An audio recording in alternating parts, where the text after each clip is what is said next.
தொல்காப்பியம் என்பது ஒரு இலக்கண நூல். இப்ப நம்ம நிறைய படிக்கிறோம், ஒரு புத்தகம் படிக்கிறோம், ஒரு கவிதை வாசிக்கிறோம், இல்ல ஒரு பழந்தமிழ் இலக்கியங்கள் வாசிக்கிறோம், ஒரு சிலப்பதிகாரம் வாசிக்கிறோம், கம்பராமாயணம் வாசிக்கிறோம், திருக்குறள் வாசிக்கிறோம், குறுந்தொகை வாசிக்கிறோம். இப்படி நிறைய தமிழ் இலக்கியத்தினுடைய நூல்களை எல்லாம் வாசித்தால் அதை வாசிக்கின்ற போது ஒரு வாசிப்பின்பமோ அதன் மூலமாக நமது மனதிற்கு ஒரு உத்வேகமோ ஆறுதலோ ஒரு ஆற்றுப்படுத்துதலோ ஏதாவது ஒன்று கிடைக்கும். ஆனால் இந்த தொல்காப்பியம் என்பது இலக்கண நூல். இது ஒரு 3 வகையான இலக்கணத்தை சொல்கிறது. ஒன்று, எப்படி எழுத்து அமைப்பு மொழியில் இருக்கணும், சொல் அமைப்பு எப்படி இருக்கணும் என்று சொல்வதோடு மிக முக்கியமாக இன்னொன்று சொல்லுது, ஒரு மனிதன் எப்படி வாழணும். இந்த வாழ்க்கைக்கான இலக்கணம் வகுத்தது. உலகில் பல மொழிகளில் பல இலக்கண நூல்கள் இருக்கிறது. எல்லா மொழிக்குமே ஒரு இலக்கண நூல் இருக்கும். இலக்கண அமைப்பு கட்டமைப்பு இல்லாம ஒரு மொழி செம்மையாக இருக்காது. அதனால இலக்கண நூல்கள் எல்லா மொழியிலும் இருக்கும். அது ஏன் தமிழ் மொழிக்கு மட்டும் சிறப்பு என்றால், தொல்காப்பியம் தான் வாழ்க்கைக்கு இலக்கணம் வகுக்கக்கூடிய ஒரு நூல். அது என்ன சார் வாழ்க்கைக்கு இலக்கணம்? ஒரு எடுத்துக்காட்டு சொல்றேன். கடந்த ஒரு வாரத்திற்கு முன்பாக தமிழ்நாட்டில் நடைபெற்ற ஒரு துரதிருஷ்டவசமான ஒரு நிகழ்வு, ஒரு குற்ற நிகழ்வு. கோயம்புத்தூர்ல ஒரு கல்லூரியில் படிக்கக்கூடிய ஒரு இளம் மாணவியை ஒருவர் வன்புணர்வு செய்து விடுகிறார், ஒரு பாலியல் வன்முறையில் ஈடுபட்டு விடுகிறார். உடனே அது பற்றியான ஒரு செய்தியாளர்கள் கூட்டத்தில் அதை பற்றி விளக்கி கொண்டிருக்கக்கூடிய கோயம்புத்தூர் நகரினுடைய காவல் ஆணையர், போலீஸ் கமிஷனர் அதை பத்தி பிரஸ் பிரீஃப் பண்ணிட்டு இருக்கார். அப்ப அந்த பத்திரிகையாளர்கள் கேட்கிறாங்க, அதை பத்தி அதெல்லாம் கேட்கிறப்ப அவர் ஒரு விஷயத்தை ரொம்ப அழுத்தமாக சொல்கிறார்.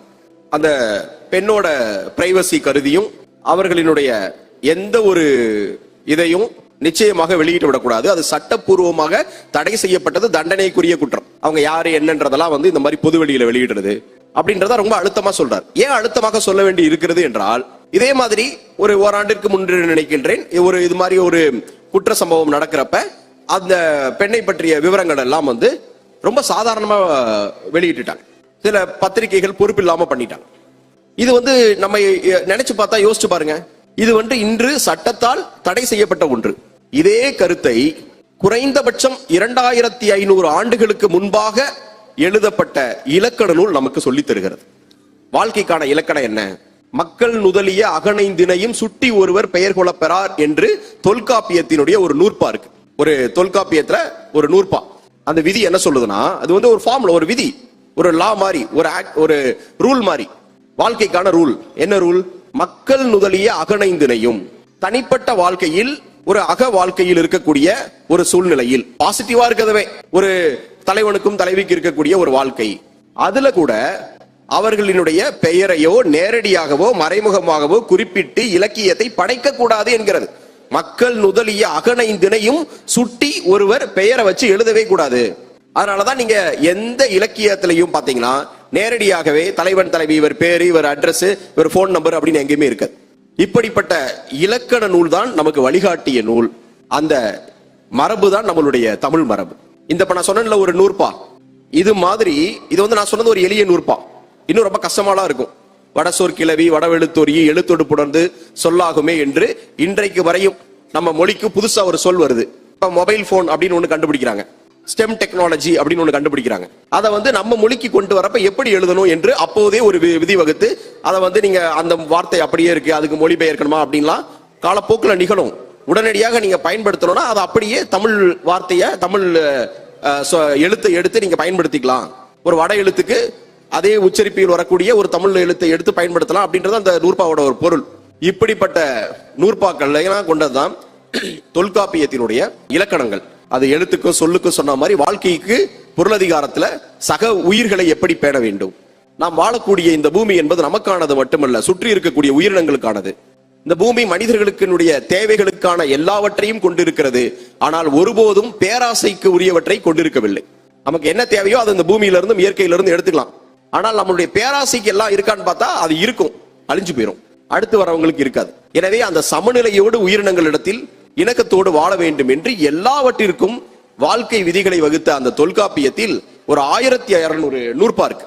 இந்த 1600 நூற்பாக்களை மனப்பாடம் செய்து ஒரு 3 மணி நேரம் எந்த தடையும் இல்லாமல் ஒரு மாணவி ஒப்பித்திருக்கிறார் என்பது எவ்வளவு பெரிய சாதனை. அதுவல்ல சாதனை, நமது சமூக அமைப்புல நம்மளுடைய பண்பாட்டு அமைப்புல காலம் காலமாக சொல்லப்பட்டு வரக்கூடிய பல்வேறு கருத்தாக்கங்களை கட்டமைப்புகளை இன்னும் அழுத்தமாக நாம் சொல்ல வேண்டும் என்றால் கற்பிதங்களை அந்த மாணவி உடைத்தெறிந்திருக்கிறார். என்ன கற்பிதங்களை உடைத்தெறிந்திருக்கிறார்? படிப்புனா இப்படிதான், அறிவு என்பது இயற்கையாக வரும், இப்படி வரும் அப்படிலாம் இல்ல. ஒரு எளிய சமூக பொருளாதார பின்புலத்தை கொண்ட மாணவி. அந்த பெண்ணோட அப்பா ஒரு கட்டிட வேலை செய்யக்கூடிய ஒரு தொழிலாளி, அம்மா காட்டு வேலைக்கு போகக்கூடிய ஒரு கடினமான உழைப்பை மட்டுமே செலுத்தக்கூடிய பள்ளி படிப்பை கூட நிறைவு செய்யாத பெற்றோர்களின் குழந்தை ஒரு 2.5 மணி நேரம் இத்தனை நூற்பாக்களை மனனம் செய்து ஒப்பித்திருக்கிறாள் என்றால் அந்த உழைப்பும் அறிவு என்பது எல்லா இடத்திலும் இருக்கிறது. அவர்களுக்கு வாய்ப்புகளும் அதை சரியாக பயன்படுத்திக் கொள்ளக்கூடிய சூழலும் தான் அமைவதில்லை. நீங்கள் உலகம் முழுவதும் இருக்கக்கூடிய பெரிய வெற்றி அடைந்த மனிதர்களை எல்லாம் எடுத்து பாருங்கள். ஒன்றே ஒன்றுதான் வெற்றி அடைந்த மனிதர்களிடத்திலும் வெற்றி பெறாமல் வெற்றி வாய்ப்பை நழுவவிட்ட மனிதர்களிடத்திலும் நாம் எடுக்க முடியும். அது என்ன சிந்தனை என்றால், 14ஆம் நூற்றாண்டில் வால்டேர் என்ற ஒரு புகழ்மிக்க தத்துவஞானி இருந்தார், பிரெஞ்சு தத்துவஞானி. அவர் மனிதர்களை பற்றி வரையறுக்கிறார். மனிதன் என்பவன் யார், மனிதனுடைய தன்மை என்ன என்பது பற்றி சொல்றப்ப, man is a guilt of all the good thing he didn't do in his life என்று குறிப்பிடும். மனிதன் தன்னால் செய்ய முடியாமல் போன நல்ல விஷயங்களை எண்ணி புலம்பக்கூடிய ஒரு குற்ற உணர்ச்சிகளின் தொகுப்பு அப்படின்னு சொல்றார். Man is a guilt of all the good things he didn't do in his life.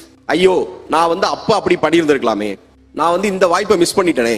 இப்ப கூட நிறைய சொல்லுவோம்ல, ஒரு மாசத்துக்கு முன்னாடி எல்லாரும் என்ன சொன்னீங்க வீட்டுல, கொஞ்சம் யோசிச்சு சொல்லுங்க. ஒரு மாசம் ஒரு 2-3 வாரத்துக்கு முன்னாடி தங்கம் விலை ஒரு பவுனு 1 லட்சம் ரூபாய் வந்துருச்சு, சொன்னீங்களா இல்லையா?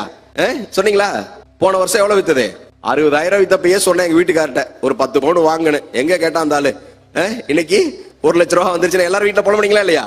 இதான் நம்ம ஒரு வாய்ப்புகளை இது மாதிரி நிறைய சொல்லுவோம். அந்த ஊர்ல இந்த தோட்டம் இருந்துச்சு பாத்தியா, அது எங்க தாத்தா வச்சிருந்ததான், மனுஷன் வித்து தின்னுட்டான் சொல்லுவோம். இன்னைக்கு இருந்துதான் இந்த ஊர்லயே நான் தான் பெரிய ஆளு சொல்லிட்டாரு. இந்த மாதிரி நிறைய வாய்ப்புகள். அது ஒரு +2ல படிக்கிறப்ப நான் இன்னும் கொஞ்சம் மார்க் எடுத்து நான் டாக்டர் ஆயிருப்பேன். நான் படிக்கிறப்ப எங்க அப்பா சொல்லியிருந்ததை கேட்டிருந்தா நான் நேரம் இப்படி ஆயிருப்பேனே. ஐயோ, அந்த வாய்ப்பை நான் கொஞ்சம் மிஸ் பண்ணியிருந்தா, கொஞ்சம் சோம்பேறித்தனத்தினால விட்டனே என்று நிறைய புலம்பல்களை பார்க்கலாம். இவை எல்லாம் எங்க முடியும் அப்படின்னு பார்த்தா, இந்த வெற்றி அடைந்த மனிதர்களிடத்திலும் வெற்றி வாய்ப்பை நழுவவிட்ட மனிதர்களிடத்திலும் பார்த்தால் எங்க முடியும்னா, அவர்களுக்கு கிடைக்கக்கூடிய அந்த வாய்ப்புகளை சரியாக பயன்படுத்துவதும் தொடர்ச்சியாக உழைப்பதும் தான். மற்றபடி அறிவும் திறமையும் எல்லா இடத்திலும் இருக்கிறது. அதற்கு சிறந்த உதாரணம் தான் இன்று நான் காலையில் அந்த தொல்காப்பிய முற்றோதல் நிகழ்ச்சியில் மிக சாதாரண பின்புலத்தில் இருந்து வந்த மாணவியினுடைய அறிவை கண்டு வியந்தது.